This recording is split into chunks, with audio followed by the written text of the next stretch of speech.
Recently, Ashley and I have had the privilege of being able to meet with some young couples and talk to them as they're just coming into marriage or as they're getting prepared to about to be married.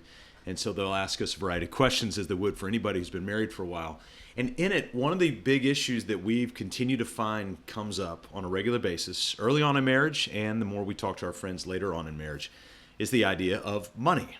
It's the same in our marriage as well. And so it makes sense that this issue of money and finances is also a very real issue as it relates to business owner, especially business owners who are married and both members of the marriage work in the business. So let's have that discussion. I think it's really helpful. And I really want to drill this down into one financial dashboard that I think can be really, really helpful for you to bring clarity, because that's our ultimate goal, is to liberate you from chaos, to make time for the things that matter most. By the way, my name's Scott Beebe. If we've not had a chance to meet yet, part of the Business on Purpose team here. And a lot of times we get, hey, people will come and go, I've got a vision for what I want to do. Great. And so we'll help you write that down. We've got a vision story that we do that. Well, one of the next steps is to build out your financial dashboard. This involves subdividing your cash accounts, and it'll help you gain a much clearer picture of your actual financial health rather than just lumping everything in one, two, or three bank accounts. It also requires about 6 or more bank accounts. Now, I know it sounds hard to do. I promise it's not. And once we do that, we can begin to isolate the cash in your business, start to track different aspects of your business finances. So by breaking down your finances into categories, you can more easily monitor the flow of cash. We like to say that instead of cash flow, because a lot of people, we have in our mind these cash flow reports or whatever. Also to allocate resources, and then we can start to make much more informed decisions because we can actually see where the cash goes. Kind of like Dave Ramsey for business, basically. And so that having that level of monetary organization allows you to track progress towards any sort of goals that you might have, generosity goals or profit goals or reinvestment goals, etc. And you can start to adjust the strategy as needed. So the visioning and the financial planning process, and when I say financial planning, I'm not talking about what a financial planner does. I'm talking about you allocating cash so you can plan for the future of your business from a financial perspective. That's not a one-time event.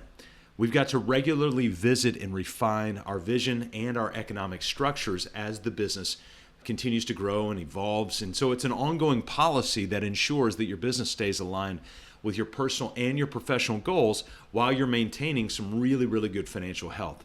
So there's a couple things you can do. First, start by setting up a simple spreadsheet. You can do that to track your cash and your cash balance every single week. Well, hold on, Scott, can we do that in QuickBooks or Xero or one of the other softwares that we might have? Theoretically, yes, number one. Number two, you usually won't. And it serves as a great discipline. So when you've got this foundational step of setting up a spreadsheet, it allows you to create a realistic budget for the upcoming year. You can take a look at your existing profit and loss statements, chart of accounts, and you can start to use that as a guide for your future budget. If you don't know where to start, look at last year's P&L. That'll give you a good start. So don't worry about being precise with your budget at first. See, budgeting is more of an art than it is a science when you're starting out. With your vision statement and basic financial dashboard in place, it's time to build out your organizational structure. So you've got a vision, you've got a simple financial dashboard on a spreadsheet. Now we can build an organizational structure around that to know who's going to be in the skeletal system to run the fuel of the financial side. So think of it as creating a skeleton for your business, similar to the human body. Instead of focusing on specific individual names, just concentrate on the roles. We say role first, people agnostic. And what it allows you to do is to structure the business based on responsibilities rather than personalities. The next is you identify and map out each process required to run your business. So you've got the vision of where you're going. You've got a simple financial dashboard to capture the snapshot bank account balances. So you subdivided your bank accounts.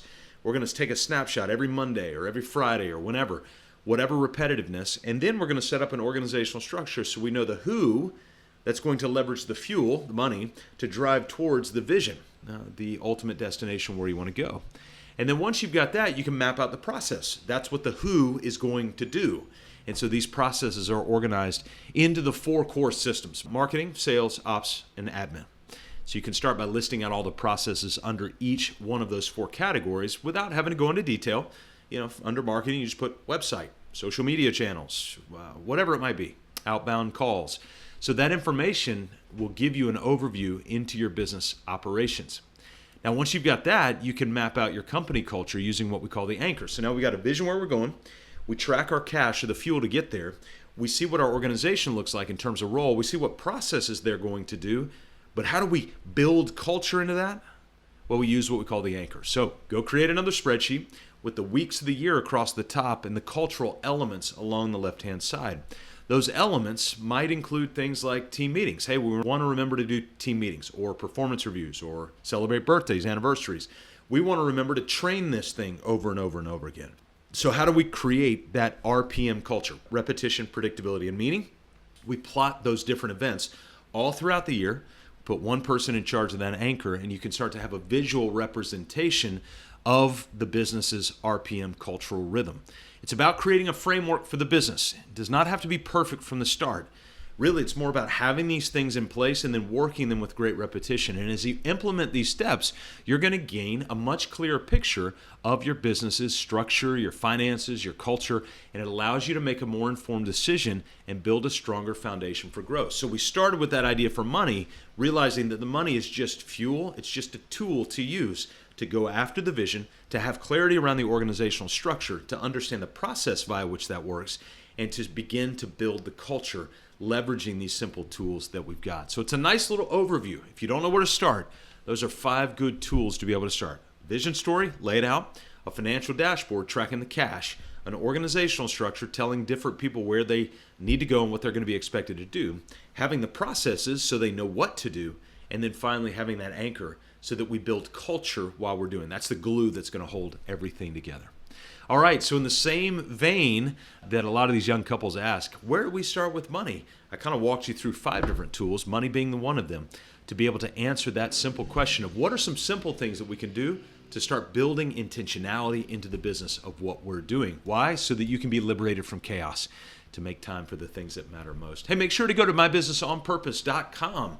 You can check us out there. If you go to mybusinessonpurpose.com/healthy, you can take about a 5-minute health assessment to understand the health, the sustenance of the back end of your business.